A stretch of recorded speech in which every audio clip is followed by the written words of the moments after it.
Hi, magandang hapon po ulit sa inyong lahat. So, ito na po ang situation 2, no?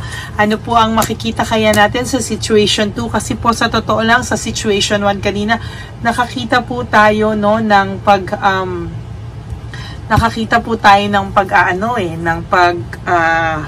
pagsisisi, no? Nakakita po tayo ng regrets. May regrets po siya. Nagsisisi siya.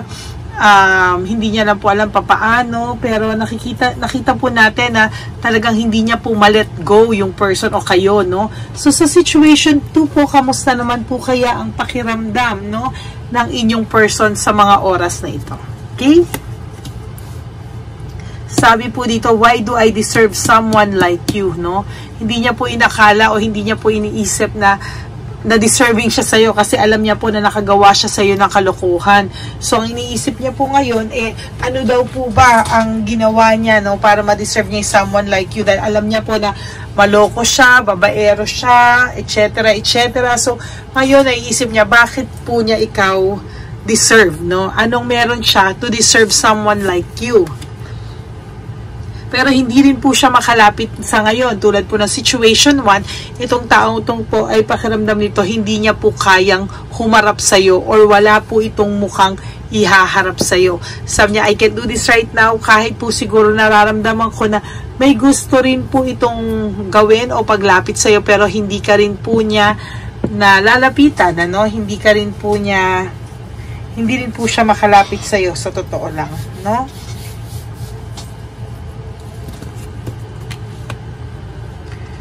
Why can't I tell you the truth? Malamang ang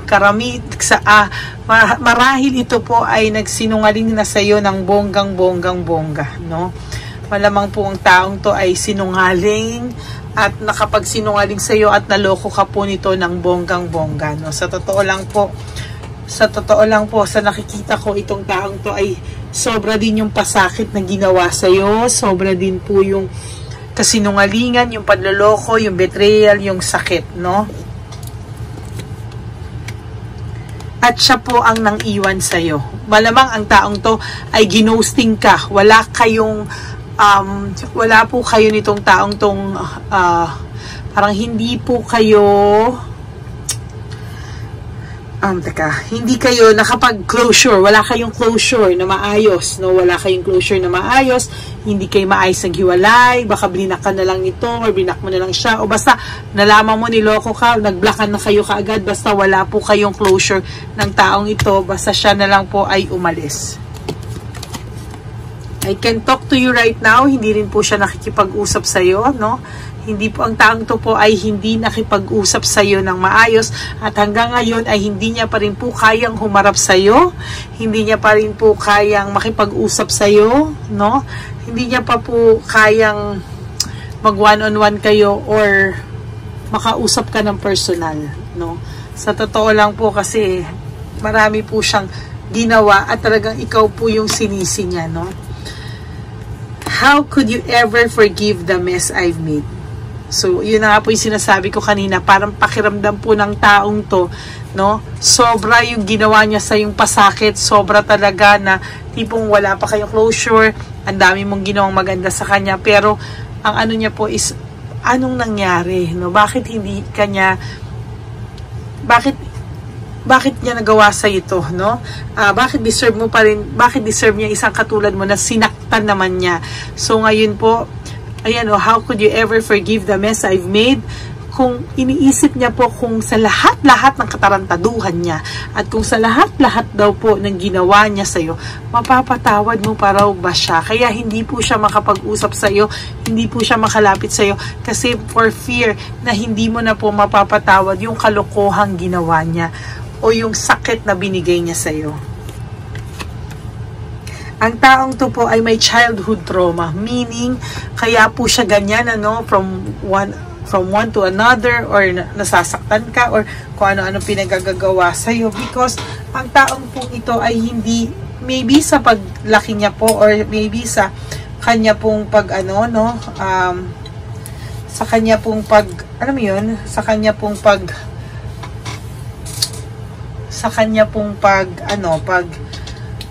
sa kanya pong paglaki, hindi po siya nakaramdam ng pagmamahal sa sa magulang niya, sa pamilya niya, kaya may ganyan po siyang factor, no?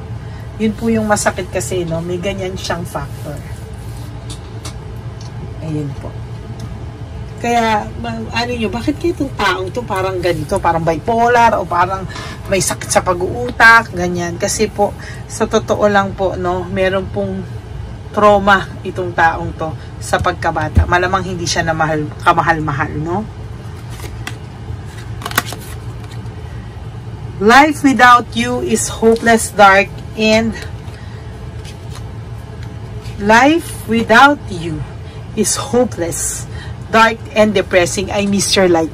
Yung taong pong to, kahit ipagmalaki niya sa buong mundo na masaya siya, na okay lang siya, na okay lang sila, hindi po totoo. Why? Because he miss you, no? Namimiss niya po yung, parang sa kanya ngayon, hindi na po yung buhay niya kasing ayos, kasing ganda, no? At kasing liwanag nung ikaw pa po yung kasama niya. Ang naiisip niya po ngayon na yung kasama niya po, no? Ayan, no? Parang naiisip niya po na wala talaga, no? Na ang lungkot-lungkot niya, very depressing ang sitwasyon niya, and yet kailangan niya ipakita sa tao na masaya pa rin siya. Kailangan niya pa rin mag-pretend na okay lang siya. Pero sa totoo lang po, he misses you a lot. He or she misses you a lot. I am better with my mind than with my heart. Yung utak niya po ay naloloko niya, pero hindi ang puso niya, no? Kayang-kaya niyang pakita sa isip niya na, hindi, okay lang ako, ganyan-ganyan. Pero the truth is, hindi po siya okay, no? Hindi po siya okay. What do you see in me? Bakit mo daw po, ano daw po yung nakita mo sa kanya? Kamahal-mahal daw po ba siya? Bakit daw mo po siya minahal? Kahit po siya nagtataka sa sarili niya. Oh, miss ka niya talaga. I long for your kiss, no? So, iniisip ka po ng taong to, minsan sumasakit ang ulo mo, bakit kaya? Bigla-bigla, kala mo maa-aneurysm ka sa sobrang sakit ng ulo mo, pagod ka. Pero sa totoo lang po, pinapantasya ka po niya sa mga oras na yun. At ang sinabi niya po, if I could go back in time, I would handle us differently. Meaning po, no, na itong taong to, sinasabi niya po na kung maibabalik ko lang, hindi ko siya lolokohin o hindi ko gagawin sa aming dalawa yung kasalanang nagawa ko para hindi na namin dinanas to, hindi ko siya nasaktan, hindi kami nagkahiwalay, no? Iniisip niya po na sana daw po, no, sana daw po kung maibabalik niya lang, kung maibabalik, ang pagsisisi po ay laging nasa huli. Tama ka po, laging nasa huli. Kasi po, sa totoo lang po, itong taong to, ngayon ding mga oras na to, naiisip ka po niya, no? Naiisip niya po na hindi ka niya iningatan, no? Parang pinakawalan ka lang niya, inabandona, inabuso, sinisi, no? Talagang sinisi ka po nitong taong to no?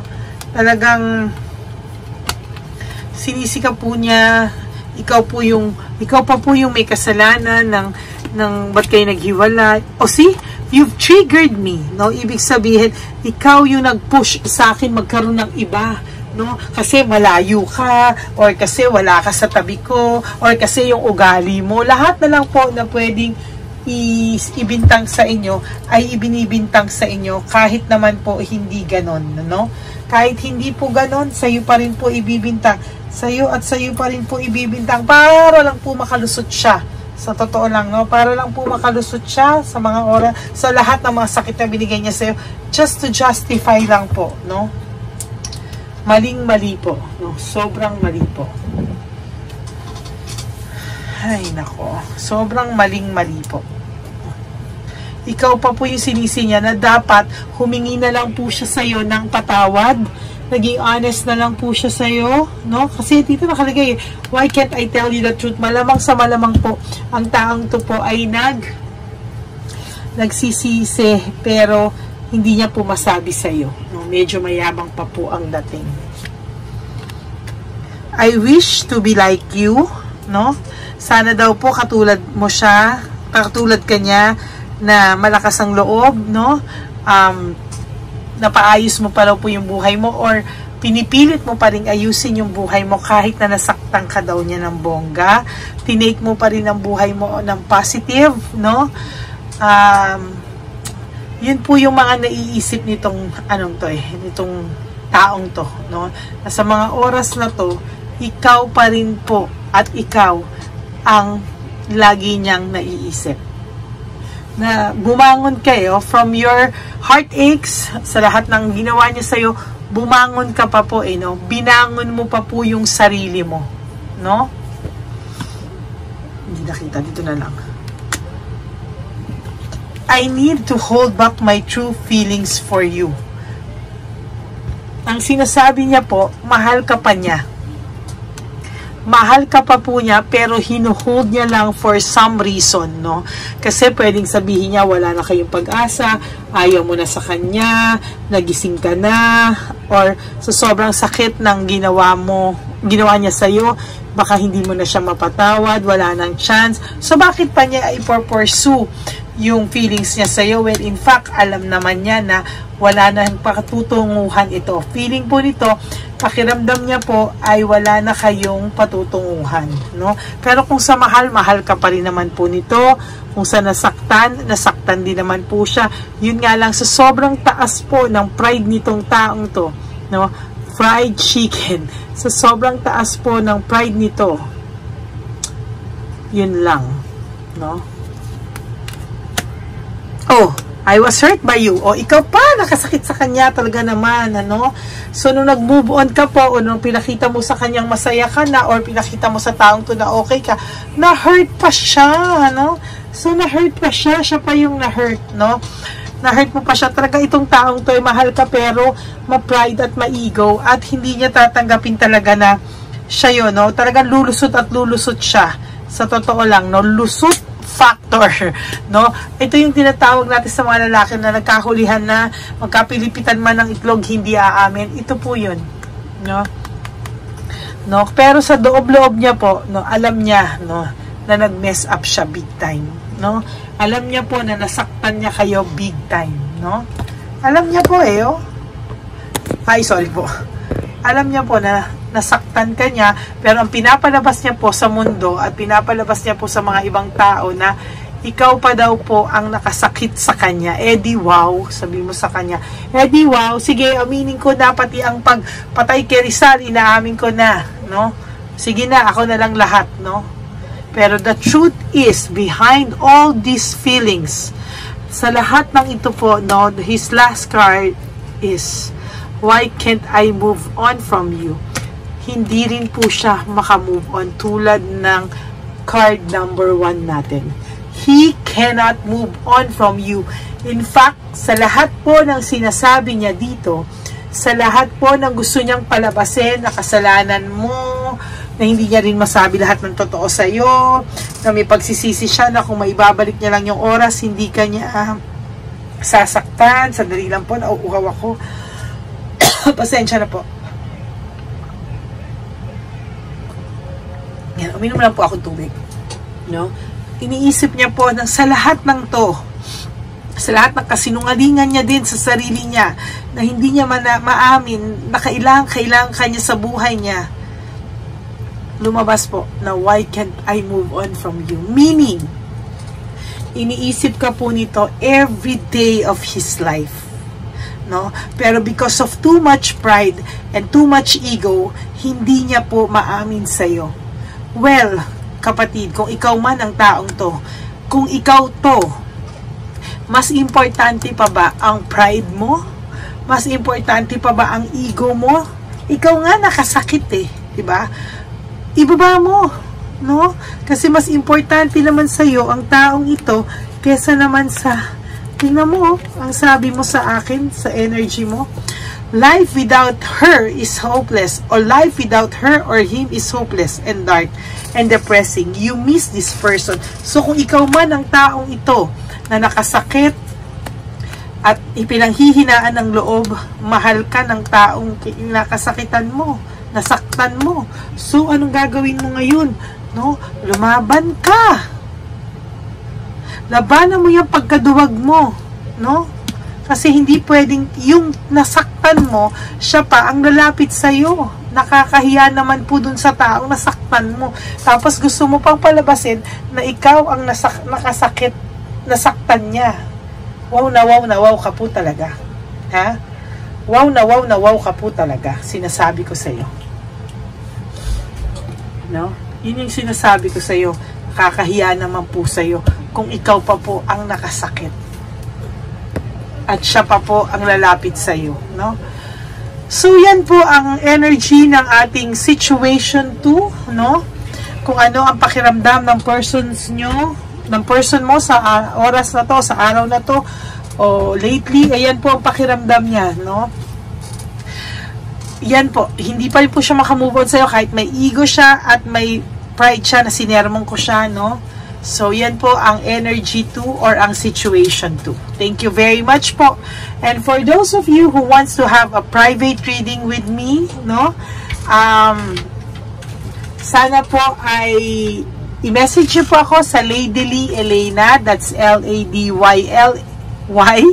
Tapos Elena po, that's L-E-L-E-Y-N-A. You know, pati ako na ako sa pangalan ko. So, Ladyly Elena, that's my only and official and legit FB account, no?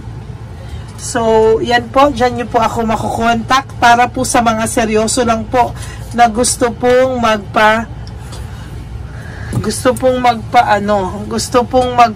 private reading. At para naman po sa mga nakaschedule na po, please be on time. Pag tumawag po ako, naka-standby kayo kasi po, pag hindi po kayo dumating sa araw at oras na naka-schedule, maboboid po ang schedule nyo. Why? Because naka-reserve po yun sa inyo. Yun po yung araw at oras na nag-donate kayo. So, with or without you, tumatakbo po yung oras. Hindi po tayo kumuha ng iba para doon.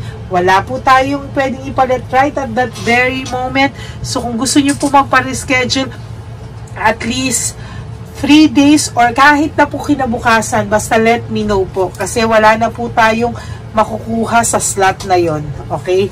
Masasayang po yung slot na yon pag hindi po natin siya ginamit. Okay? Sayang po kasi dahil napakahirap po talagang mag-schedule. Tapos yung oras na yon, mawawala po kayo. So, void na po yun. Magpapaschedule po kayo ng bago. Okay? Ano po, clear po tayo dyan, ha? Okay, so maraming salamat po sa lahat sa inyo na patuloy pong sumusuporta sa akin, sa aking channel, sa ating channel actually, sa atin pong lahat ito, no? Maraming salamat po sa inyo. And meron pa po tayo mamaya later for situation 3, no? Ipopost ko rin po, no? May reading lang po ako ulit, then I will read another one, no? Pag meron naman po akong vacant na kahit 30 minutes, I'll make sure po na binabasahan ko po kayo. Okay? So, maraming salamat po sa inyong lahat. Sana po maging maganda ang araw nyo. And please always pray for me as well for my health. Then, no? As well as I am praying for you morning, evening po, no? So, magtulungan po tayo at wag po tayong mapapagod sa isa't isa. Always be each other's lakas, strength, and lahat-lahat po. Okay? So, maraming pong salamat and I will all see you again, no? I will see you again po later, no? Magbibigay pa po ako ng situation 3. Ayan. So, maraming salamat po sa inyo. Sa walang sawa po talaga. Na-appreciate ko po kayo sa totoo lang, no? I really appreciate you po sa pakikinig sa akin palagi-lagi po, no? Ano pa bang mga billing ko sa inyo? Please, naman po, no skipping of ads. And please try to comment and like this video para naman po nakakausap ko rin po kayo. I would really love to hear your to read all your comments kasi gusto ko pong nagbabasa ng mga comments nyo. Hindi man po ako makapag-like. Minsan nakakalimutan ko po mag-like sa inyo kasi po binabasa ko po, nakakalimutan ko po talaga. Minsan naman po may makita nyo, may like ako, yung iba wala. Ibig sabihin, yung late pong pumasok, yung message nyo, hindi ko pa po nababasa. But I will make sure to read all your comments kasi gustong-gusto ko po. And for those of you who wants to give me super thanks, nasa right bottom po yon ng comment section, and I would really appreciate po if you will give me a super thanks. Yun lang po. Maraming salamat po. And I love you all. To my Lady Elena family, subscribers, and friends, thank you so much po. At hindi po kayo nagsasawa sa pagsuporta sa atin. Thank you po. I love you all. Bye!